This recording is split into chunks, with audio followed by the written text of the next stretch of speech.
Book of the Dead becoming God in ancient Egypt.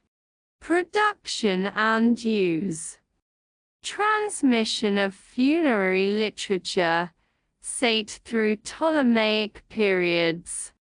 Part 2.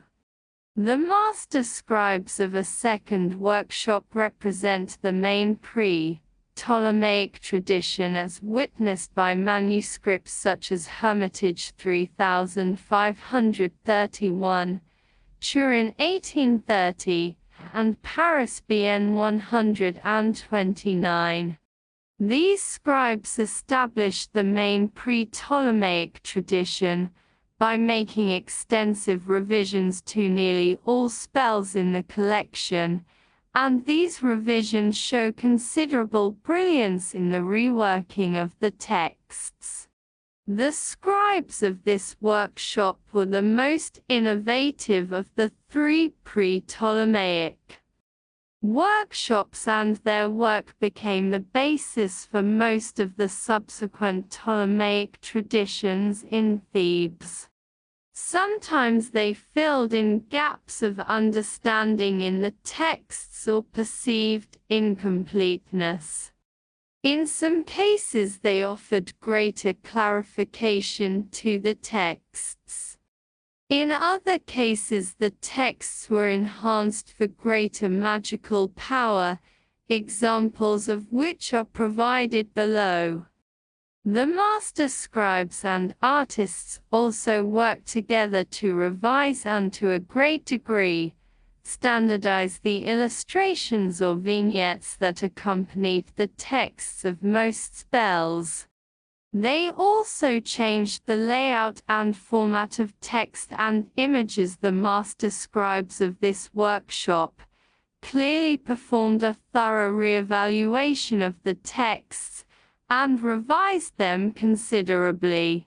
A third workshop chose an archaic style harkening back to New Kingdom documents written with the hieroglyphic script. They appear to have used a combination of SAITE source material as well as source material from the second and main pre-Ptolemaic workshop discussed above.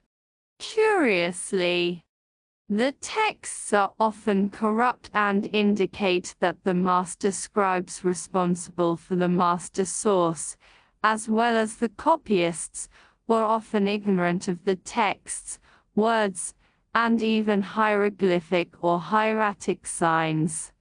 In this respect, it would seem that the texts, regardless of their corruption, were thought sufficient to help the deceased in his quest for immortality.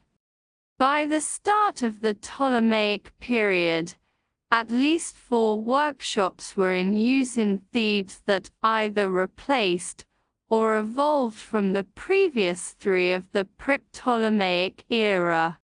Each workshop was associated with its own tradition, and these are respectively identified as the BM 10086 Papyrus BM, EA 10086, the N 3152 Papyrus Louva N 3152, the N 3079 Papyrus Louva N 3079, and the N 3089 Papyrus Louva N 3089, traditions each named after a significant document, produced in its respective workshop and representing its tradition. All were in use around the start of the 3rd century BC. The texts and illustrations used by the BM 10086 tradition are particularly interesting in that they demonstrate considerable ingenuity on the part of the master scribes. While the texts were based on SAITE sources, the texts were reworked for most spells in new and original ways, with the result that these texts are often unique compared to those of all other Theban traditions. Additionally, A whole new set of illustrations replaced those used by most other Theban traditions, and these also often show that they were carefully based on different aspects of the texts.